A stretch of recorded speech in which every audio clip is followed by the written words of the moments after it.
Welcome, folks. Today we're going to tackle 27 tips you should know to get your home sold fast and for top dollar. And we're definitely not going to get through all 27 today, but we will start. Number one, understand why you're selling your house. Now that differs. You may think, well, I just want it sold. Now, some folks need to sell quickly. Some people want to squeeze top dollar out of their home. Your motivation to sell is the determining factor in how you will approach it. If you're wanting to sell quick, you'll price it at or maybe even a little below market value, however you determine your market value. If you're wanting to squeeze every dollar out of it, you'll price it probably a little above to maximize your profit.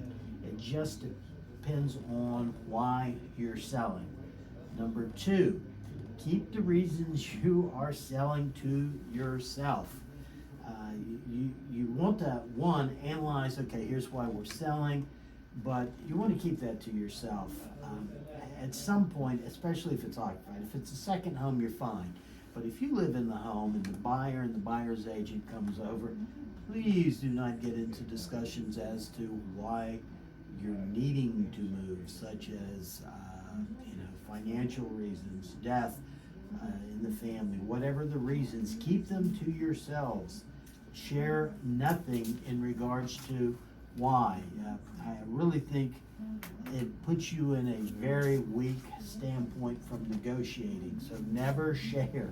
When that buyer's agent and buyer come over, if you're not going to leave the home, go out on the front porch and just sit, but don't.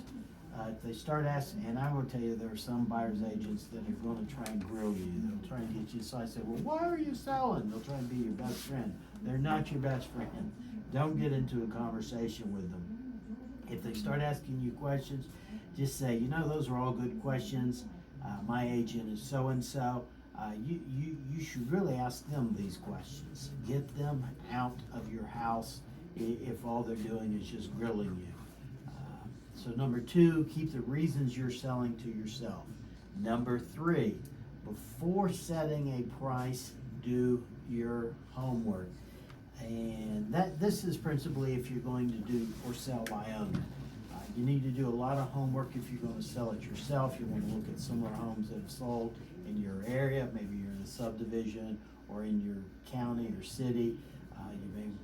There's a myriad of things that go into pricing a home appropriately. The one thing that a lot of folks are doing that I just wouldn't recommend doing is a Zestimate. So many times people will say, well, Zillow said this. Well, two things I know. Zillow's based in Denver. I don't know anything about Denver real estate other than I'm told it's high, and they really don't know anything about mountain real estate. They have an algorithm that determines values, and by their own admission, it's not the best. There was an article on money.com back in, when did this article? In November of 2021. After Zillow's home flipping fiasco, think twice about trusting Zestimate home values. You may recall they got into the business of buying homes. They were relying on their Zestimate, and they lost their shirt. Zillow announced Tuesday that it is leaving the home flipping business after 3 years. The decision raises questions not only about the company's future and the state of the housing market, but also how good is the company at predicting home prices. There's another article, Zillow CEO says Zestimate not accurate appraisal. There's a quote, Spencer Raskoff was the CEO, and it reads as follows: we call it a Zestimate, not a appraisal and not a price. It's meant to be a starting point, Raskoff said. Quote, to determine more accurate opinion of a home's value, you should hire a real estate agent, or more to the point, you should sell the house and then you will know how much it's worth. I'm not sure about the last part of that quote, but the CEO of Zillow, another CEO, Richard Barton, said fundamentally we have been unable to predict future pricing of homes to a level of accuracy that makes this a safe business to be in. and that was in regards to their home flipping. Again, you want to do your homework, you want to find comparable homes. If you're going to do for sale by owner, come up with a value, and just because your neighbor sold for X or Y does not mean yours is. You need to know the details of the home, the year built, the square footage, the construction quality. Are we talking Formica counters versus granite, quartz, things of the stainless steel package, things of those nature, or that nature. You don't want to just wing it on price. That actually is the number one reason most folks hire a real estate agent. But number 3 is, before setting a price, do your homework. Number 4, do some home shopping yourself. And this kind of ties into number 3 as far as pricing it. The best way to learn about your competition, discover what turns buyers on and off, is to go out and attend open houses, or with your agent, ask if he or she would mind if you went and viewed some of the homes that are currently for sale. If you're selling as a FSBO, your agent will do this for you. Strike that. If you're selling with an agent, your agent will do this. Your agent will be familiar with the market. They'll have been in most of your competition's homes and will be able to help you price it, help you come up with an accurate market value. Whereas if you're doing it by FSBO, I think you probably are just going to be attending a lot of open houses. We don't have that many open houses in our market as compared to some of the city markets, just because of the density of population, but that might be the only way I can think of that you could do some home shopping yourself to familiarize yourself with values. Tip number 5, when getting an appraisal, is it a benefit? When getting an appraisal, is it a benefit? It just really depends on the uniqueness of the home. I've sold some homes that were round. Round homes are tough. Not many people say, George, one of my agents who's here with me, is shaking his head yes. Apparently he's very familiar with the difficulty. No one sets out in life, I'm moving to the mountains and I'm buying a round home. It makes it really hard to come up with a value. So you might want to get an appraisal if it's something unique, such as the home being round. Sometimes a good appraisal can be a benefit in marketing your home. Getting an appraisal is a good way to let prospective buyers know your home can be financed. However, an appraisal does cost money and it has a limited life, so there's no guarantee about the success of your appraisal. You may get an appraisal, but if you haven't got it sold in 6 months, I can't really tell you how valuable that appraisal was. I do like it when there's a current appraisal and it says it's worth $400,000. My client's ready to move and will list it for a little less than $4. Then it gives you a great marketing opportunity to say list price below current appraisal. So if you're selling, I would probably recommend an appraisal if you're selling and your home's unique, or you're selling and you want to sell quickly. Get the appraisal and then help with the marketing by valuing it or listing it a little below appraised value. Number 6, tax assessments. What do they really mean?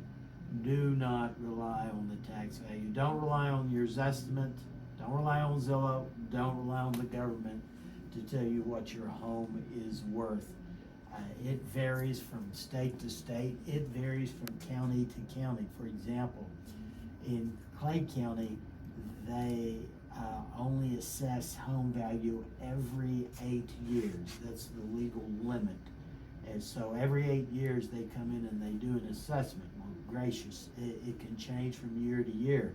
We've seen the big change from 2021 just to 2022. Who knows what 2023 is going to be? So that tax assessed value would not pay it a lick of attention. Number 7, and today again we're reviewing tips if you're going to list and sell a home, things that you should know to get your home sold fast and for top dollar. Number 7 is deciding upon a realtor, and we're going to be going to commercial break here in just a minute. Folks, as always, if you're looking to buy or sell real estate here in the mountains, please give me a call. My name's Rick Andrews. I'm owner of Century 21 Black Bear Realty. You can reach me at 828-557-9139 or email me at rick@callrickandrews.com. Again, really appreciate you listening today. We'll be right back. Welcome back, folks. If you have any real estate questions that you'd like us to cover here on the show, please give me a call at 828-557-9139, or you can email me at rick@callrickandrews.com. Appreciate you listening today. Again, we're covering 27 tips you should know to get your home sold fast and for top dollar. Right before the break, we had just started deciding upon a realtor. According to the National Association of Realtors, nearly 2/3 of the people surveyed who sell their homes say they wouldn't do it again themselves. Primary reasons included setting a price, marketing handicaps, liability concerns, and time constraints. And that's why most folks end up, we actually covered this a few weeks back, around 87-89% end up using a real estate agent to sell their home. I actually just completed an article this morning for the December issue of Lake Chautauqua Living Magazine. That's a list of questions to ask a real estate agent before you hire them. And we kind of covered that 2 or 3 weeks ago. You're hiring someone to sell perhaps your greatest, most lucrative asset. Treat it like a job interview. Grill them. Don't just assume all agents are the same, because not all doctors are the same, not all lawyers are the same, not all mechanics, not all builders are the same. It's true in most professions, it's particularly true in real estate agents. You need to grill that agent. Ask them a long list of questions, which you can find in the December edition of the Lake Chautauqua Living Magazine. But you also want to do some research on the agent. I would Google them. I would go on social media, see what kind of marketing they're doing for their clients, because again, not all realtors are the same. So you want to do a lot of research before you hire an agent. I wouldn't just hire the first one that you hear about. You might want to interview 2 or 3, but don't just take someone else's word for it. Do your homework. Who you hire matters. All right, we're back to 27 tips you should know to get your home sold fast and for top dollar. Number 8, ensure you have room to negotiate.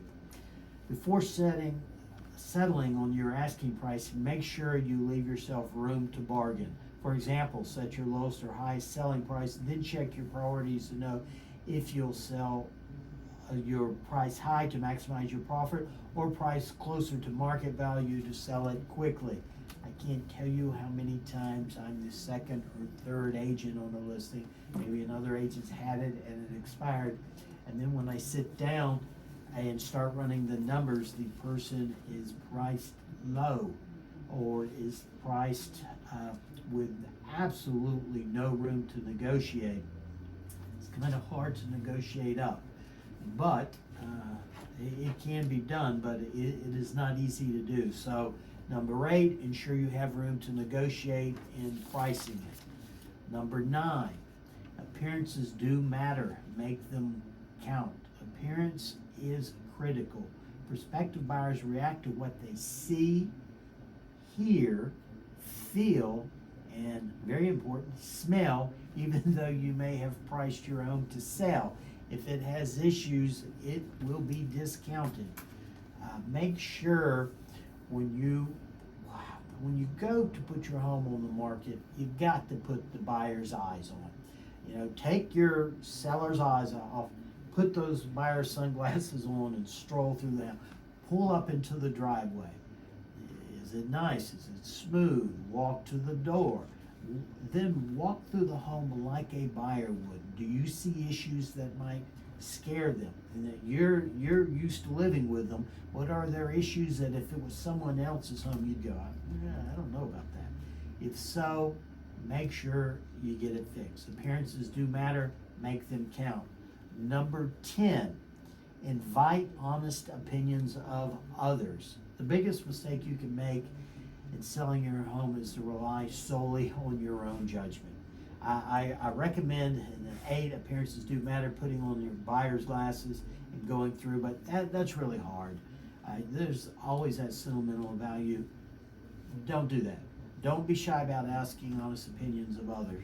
You need to be objective about your home's good points as well as bad points. Now, fortunately, if you hire a real estate agent, they should be unabashed about discussing what should be done to make your home more marketable. Along those lines, you come up with a price, you put it on the market. Every time that home is shown, your agent should be obtaining feedback. Now, feedback's not always accurate. Folks don't want to hurt others' folks' feelings, but every time a home is shown, ask for feedback. And then you may need to adjust your marketing, you may need to adjust your price, or you may need to change something in the home. I remember during the recession, when it was tough to sell a home, I had a home that consistently everyone said we'd buy it if there was a washer and dryer on the main level. We just don't want to go down in the basement. That was the consistent feedback from folks that had seen the home, met with the owner. We actually figured a way to drop in a stacked washer dryer on the main level, and we did, and it sold fairly quickly thereafter. So you definitely want to invite the honest opinions of others before you list, and even during the time you have it listed. Make sure you have vision of a buyer.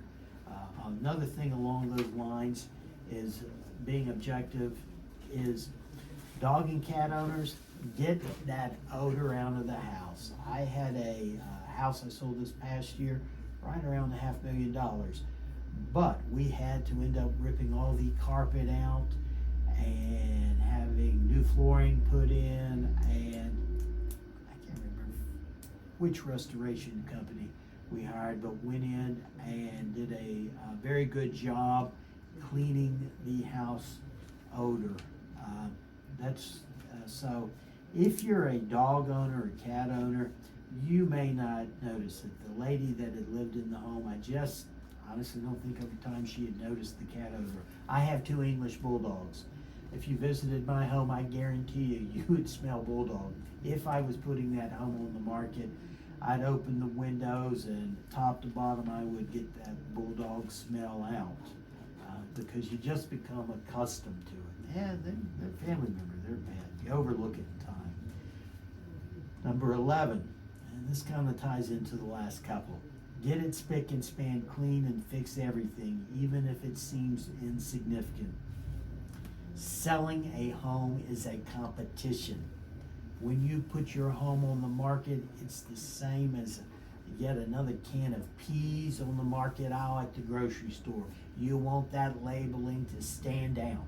You need to stand out because you are in a competition within your price range. So get it spick and span and clean. Fix everything, even if it seems insignificant. I hearken it to selling a car. You should wash that car, wax that car, leather cleaner, armor all the tires, make that car shine if you want top dollar. Same principle with a home. Make that home stand out because again, you are in a competition. Again, today we are covering 27 tips you should know to get your home sold fast and for top dollar.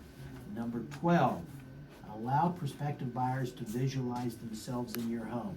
What do I mean by that? The last thing you want is prospective buyers to feel when viewing your home is that they may be intruding into your life. Avoid clutter such as knickknacks everywhere. Had a house years ago, actually one of our agents had a house years ago, and the husband had been in a job that took him around the world. The wife had collected knickknacks from all over the world. You literally couldn't see the wall. There were knickknacks everywhere. She would not change. House did not sell. We are down to, Packy's giving me the 1 minute finger. We got through 11. I'm surprised we got that far. Next week we've got a guest. Then we're going to dive back into 27 tips you should know to get your home sold fast and for top dollar. This is Rick Andrews. As always, I really appreciate you listening. And if you have any questions or suggestions, I'm open to suggestions. You can reach me at 828-557-9139. Thanks again for listening.